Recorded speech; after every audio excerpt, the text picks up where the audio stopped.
Welcome to Sonic Forge, a podcast series about songwriting from Zephyr Hills Alliance Church. In each episode, we introduce a new song and talk about it with the artist behind that song. What do we do with the problem of evil? How can our hope in Christ sustain us through difficult times?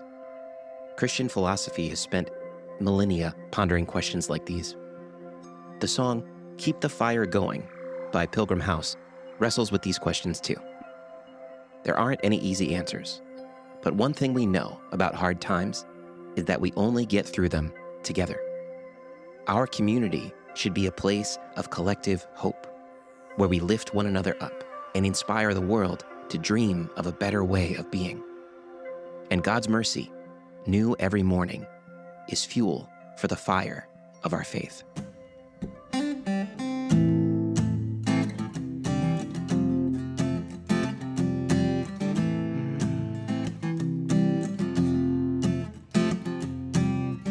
Does anybody want the truth to set them free? And do we just want stones turned into bread?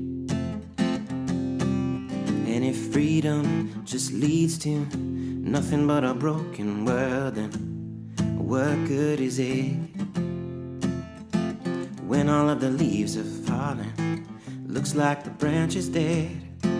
When all of our hearts are wondering whether spring can come again.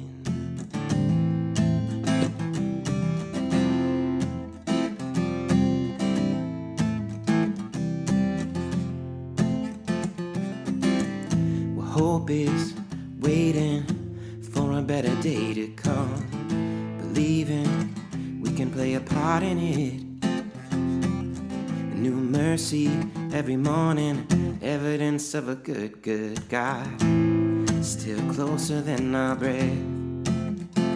Even when the leaves are falling, even when the branch is dead, as long as the roots run deep, we know spring can come again. So come on down to the water, bring your pain and your heartache. No, you're not alone, you can wait with us, we'll wait together. If you still believe in goodness, then hang on, cause it's gonna be worth it. New mercy every morning, that's how we keep the fire going.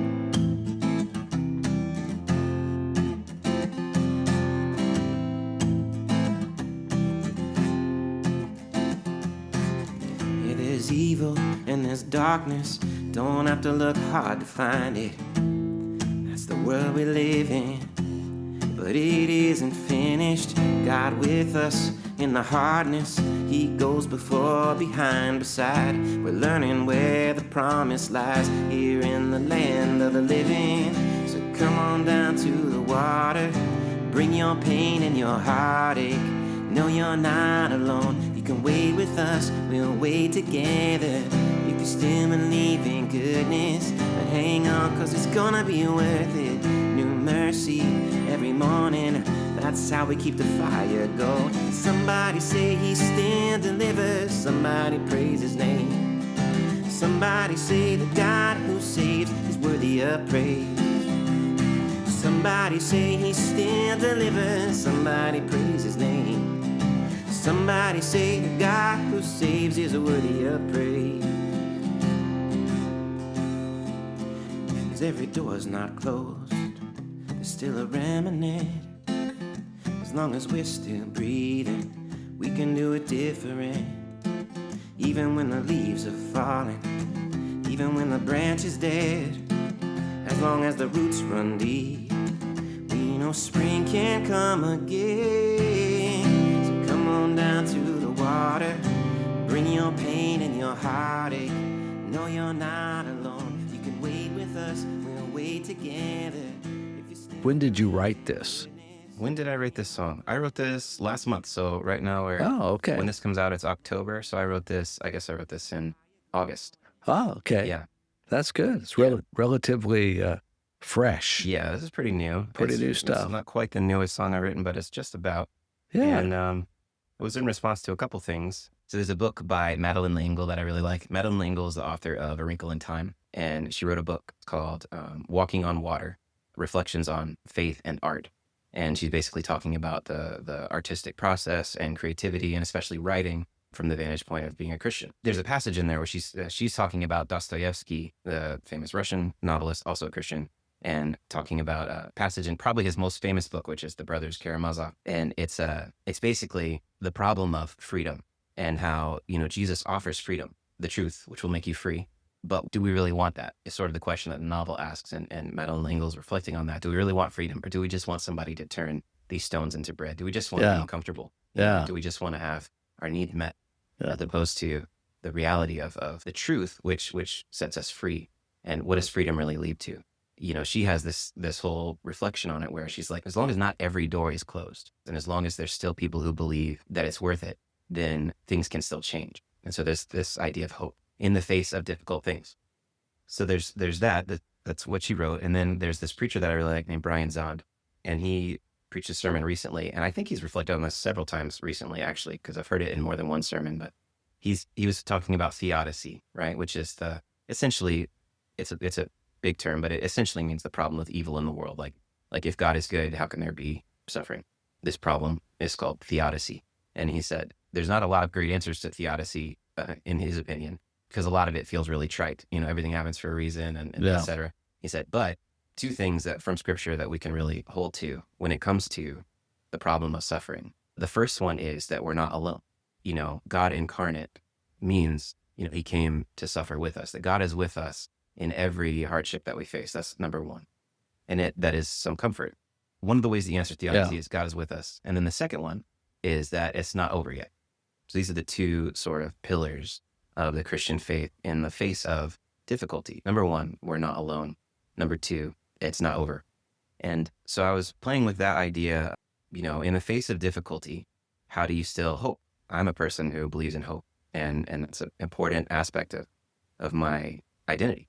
But that hope is based on the fact that God is with us. And then I was thinking of the Christian church, the idea that we're in this together as well. So the chorus of the song is this idea of come and join us. Know that you're not alone. You can wait with us. We'll wait together. It says, bring your pain and your heartache. It doesn't say leave it. It doesn't say there's no such thing, because there is pain and there is heartache. But bring your pain and your heartache, and we'll wait together. We're waiting for what? We're waiting for God to answer. We're waiting for God to move, and believing together that God will move.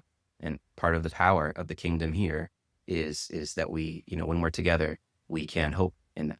Yeah. You addressed that, what the author that you quoted in the first verse, does anybody want the truth to set them free, or do we just want stones turned into bread? In other words, are we following Jesus because of what he can give us, just using the Lord for our own personal gain or benefit, or are we really in love with Jesus? And do we really want to risk, allowing him to set us free? Being free, totally free, can be scary, especially if we're used to bondage. Yeah. That kind of idea. I just think the reality of freedom in the world, the reality of free will, is that there is suffering, right? Yeah. Suffering is a product of the fact that we have freedom. And that's a issue, when we're reflecting on who God is. Yeah. The other idea, you allude to that in that second verse, when all of the leaves have fallen, looks like the branch is dead. Winter, and you see all those barren branches, say, man, here it comes again. But spring can come again. So there's that idea of hope in the song. Yeah, kind of have the main imagery I'm using there is obviously the tree and the branch, and then the riverside, and a fire by the river being the image of the church. Yeah. And the community of God. I'm thinking even in Acts we're reading about where when Paul would go to a town where there wasn't a synagogue, there wasn't enough Jewish community to have a synagogue, perhaps. Yeah. They would meet by the water, place of purification. Yeah. And it's sort of a Christian idea as well, come on down to the water. It sounds like baptism. It sounds like where we meet together and are purified. The water is great. Living water. He's our living water. If Jesus met the Samaritan woman, you'll never thirst again if you drink of this water. And she says, well, where is this water? I want all of it, I'm thinking of Isaiah 55, verse 1, right, which is, come everybody, I'll give you rest. Yes. Come drink and come eat, and you don't have to pay anything. Yeah, because God's mercy, God's love, God's refreshment is available to all. Exactly. And the invitation is there for all to come.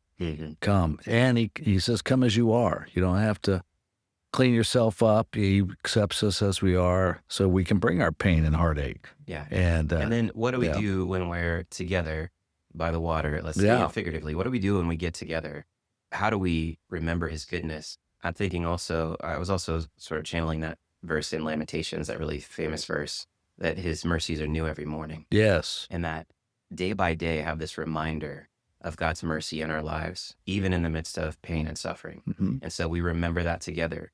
And that's like fuel for this fire of faith, right? Is the reality of new mercy every morning. Yeah, and you give that answer in the next verse. Yes, there's evil, there's darkness. Don't have to look hard to find it. It reminds me of Isaiah says, Lord, I'm in your presence. I see your majesty. I sense your holiness. And man, I'm overwhelmed. I'm a man of unclean lips. I live among a people of unclean lips. We know that. We can see that.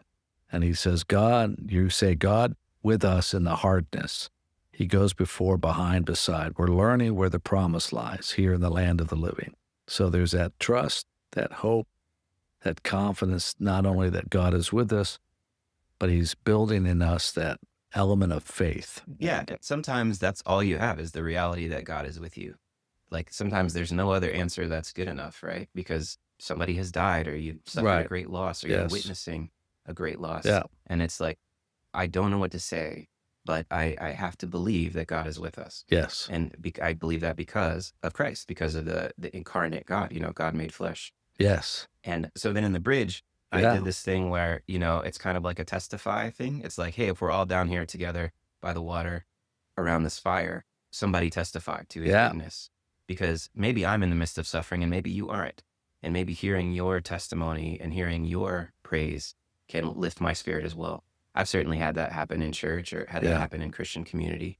That's, again, the blessing of the kingdom here on earth. Paul says that to Corinthians, I am able to comfort those who need to be comforted when I'm experiencing that, and I can share that. Mm-hmm. And so you're inviting everybody there. I need a testimony or witness, but I want you to, let's worship and acknowledge that God still delivers. God desires praise. God is the one who saves, and he's worthy of our praise. Yeah. Did you double that in Logic, or was that, did you sing falsetto? Yeah. Or? So I sing falsetto. So I did. Oh, wow. It's one, there's a lead track, right? And then what I generally do when I record like a lead vocal is I'll do the lead, and then I triple it. I add two other of the exact same thing. After I've got it how I want it, volume-wise, I add two more and bring them down and pan them left and right, and do like a spreader effect. So that thickens the vocal. Right? Yeah. So that's just the lead, to try to get the lead to be above the rest of it. That's right. And then in this case, I added a falsetto where just mirrored. Yeah. And then the preset is called edge vocal, but it's like, it does that gravelly, like you're speaking through a megaphone a little bit. Right. And I did that track as well. So now we're up to 5. And then I did the harmonies. So there's 2 vocal harmonies on the chorus. And on the chorus, you built that up on the bridge. I like the way that you built the chorus up, because it was thick, and that is the most important part, I think, of the song. Yeah, I want to try something different with that, with the falsetto line, basically, where it's supposed to not be too in your face, but it's just supposed to add to it was just there. At first, when I first heard it, I said, did he get one of his daughters to sing this? And then, thinking to match. So that was very cool. And I liked, the guitar part, the layering, the little, wonderful melody leads in between. And then you highlighted that other verse by changing it out, by adding keyboard. And that just gives it a different taste. Like, man, this is something a little bit better, a little bit brighter, more ear candy. Yeah, there's a few little bells in there to try to that was cool. Add something to it. And then, several guitar parts that I'm doing. So I got an electric guitar maybe almost 2 years ago now. Around Christmas time, I told my dad, I said, hey, I got you a present. I'm going to send it to you early, and you don't have to get me a Christmas present. And when you see what I got you, you'll understand. He says, okay. So I sent him this guitar kit, basically, where you build an electric guitar. They send it to you in pieces, and then you treat the wood, and you do all the things, and you build it. And I thought this would be a fun project for him, because he's a carpenter and he loves that kind of stuff. He's not, a luthier. He hasn't made a guitar before, but it's like building a model, and he's Yeah. really good with wood. I was like, he'll love this. Well, Christmas rolls around. It's nowhere close to done. Okay. And then it was my birthday the following year. So it was basically like more than a year. And every time I talked to him, he would tell me what was wrong with it, how he had done it wrong or how he had messed it up. And I was like, this is the worst present I ever got you. Every time we talked, he was so annoyed. And he kept being like, no, it's great. It's great. Except all of this is wrong, And so anyway, it was a big old thing. But finally he made it for me. And I got it. And it's a kit. It's a semi-hollow. What's that called? It's like a 335. Like a 335 semi-hollow. It's like a jazz guitar essentially. F-holes, yeah. And that's cool. But then I had an electric guitar, which I hadn't had for years and years. So I was pretty inspired. And then I've written a bunch of songs since I got that. I have an album that's going to come out hopefully Thanksgiving this year. Thanksgiving 2025, maybe Christmas, but sometime around that. And almost all of them are kind of more electric guitar focused because I just got one. Yeah, you just got one. That's great. Well, I like the layering and just how it highlights it. And then the other thing I liked about it was, I think it's after you came off the bridge, you had an instrumental that seemed like, okay, here it is, this is it. And you played the guitar in different octaves, but it was really good because it highlighted like, wow, we just said something. We sang something significant, and that was that he still delivers. We praise his name. God is the one who saves, and we just added that. I'm not like a shredder. I can't play lightning fast, and so I did a solo here. I can work out a solo, and I can record it, but I'm not like, that's not really my thing. I'm more of a rhythm guitar player, and so I do solo where I'm like, okay, that's good enough. I'm happy with it. It's not crazy, but it's.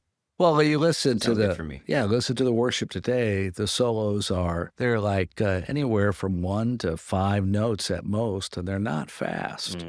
They're just a little melody line that gets the ear to tune into the next part, what's going to be next. So I think it's really done well, production-wise. It invites you in, says, oh, this is new, and then all of a sudden it builds, oh, that's new, and it keeps your ear. This is going to be on your new album? Yeah, so this one's not out yet. Okay. I'm going to release an album sometime around end of November 2025, and it'll be on there on Bandcamp. That's where I put my music. Make sure you give a listen.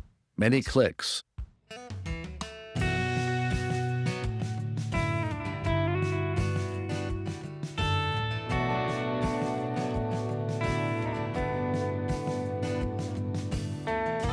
Does anybody want the truth to set them free?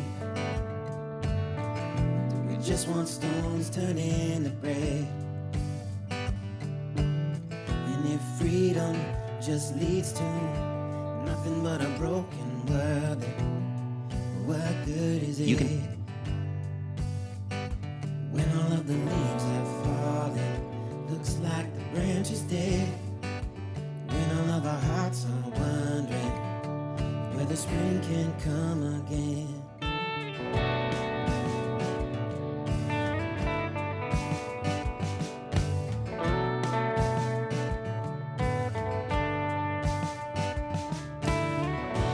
Hope is waiting for a better day to come, believing we can play a part in it. New mercy every morning, evidence of a good guy, still closer than our bread. Even when the leaves are falling, even when the branch is dead, as long as the roots run deep, we know spring can come again. So come on down to the water, bring your pain and your heartache. No, you're not alone. You can wait with us, we wait together. If you still believe in goodness, hang on, cause it's gonna be worth it. New mercy in the morning, that's how we keep the fire going.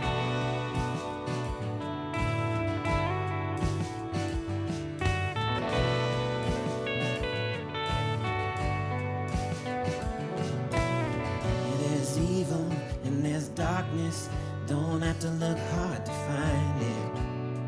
That's the world we live in, but it isn't finished. God with us in the hardness.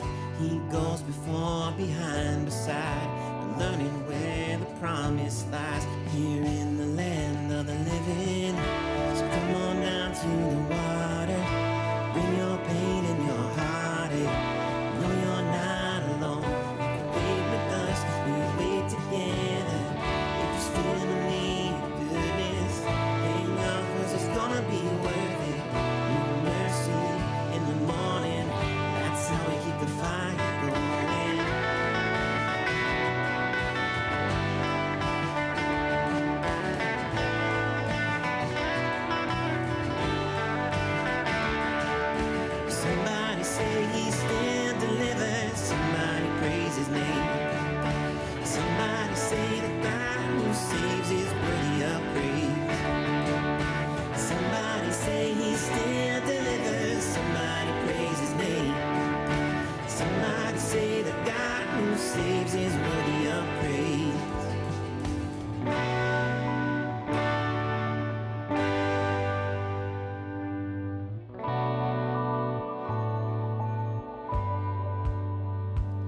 'Cause every door's not closed, there's still a remnant.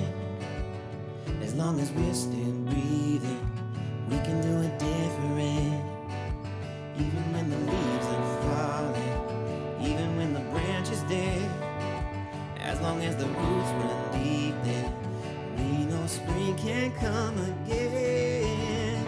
So come on down to the water, bring your pain and your heartache. No, you're not alone. You can wait with us, we'll wait together. If you're still in need of goodness, hang on, 'cause it's gonna be worth it. New mercy every morning. That's how we keep the fire going. That's how we keep the fire going.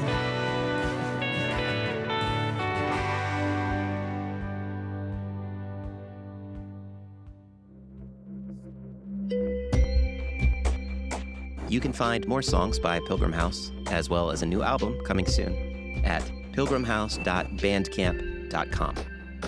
Sonic Forge is a podcast series from Zephyr Hills Alliance Church. To learn more about our church, find us on Facebook or on our website, zaccma.org.